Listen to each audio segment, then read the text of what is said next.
What if I told you that in just 30 days, everything changed? Not because I got rich, not because I traveled the world, but because I removed everything that wasn't essential. I didn't believe it at first either. I thought minimalism was just about empty walls, boring routines, and giving up the things you love. But what I discovered was something completely different. This wasn't about owning less. It was about living more. And all it took was 30 days. It started with a challenge to myself. 1 drawer a day. That was it. 1 drawer, 1 shelf, 1 small space. I told myself, just see what happens. The first day was easy. A bunch of junk I hadn't used in years. Day 2? Same story. But by day 7, things started to get personal. Old clothes that held memories. Gifts I never liked but felt bad giving away.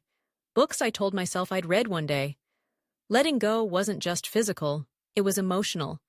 But that's exactly where the transformation began. The more I let go, the more I saw clearly. My time, my energy, my thoughts. They were all tied up in things I didn't even want. I was cleaning up a drawer, but I was also cleaning up my life. By day 15, my mornings felt lighter. I didn't waste time picking out clothes. I didn't trip over clutter. My home felt calmer. And so did I. People started noticing. You seem different, they'd say. And I was. I wasn't constantly chasing the next thing. I wasn't scrolling through shopping apps at midnight.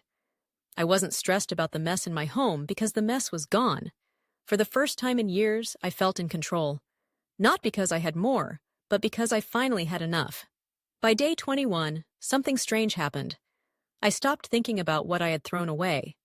I started focusing on what remained. My favorite jeans, my go-to coffee mug, a few meaningful photos. These weren't just things.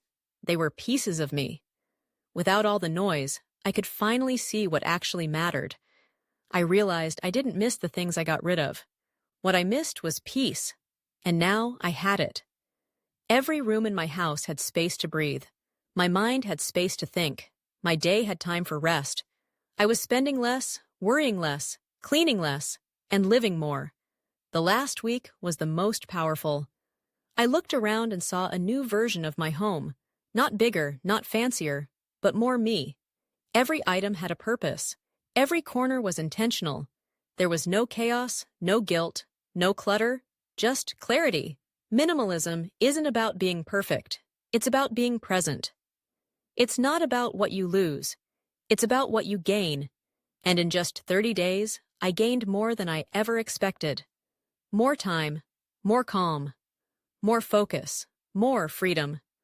I started sleeping better, thinking clearer, feeling lighter. It's funny. Before these 30 days, I thought happiness came from more. More clothes, more gadgets, more stuff. But I was wrong. Happiness came from less pressure, less distraction, less noise. If you're feeling overwhelmed, stuck, or just tired of the chaos, try it. 1 drawer, 1 shelf, 1 small step a day.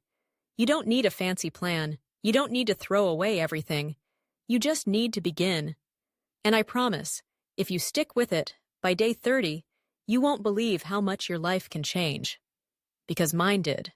And I've never looked back.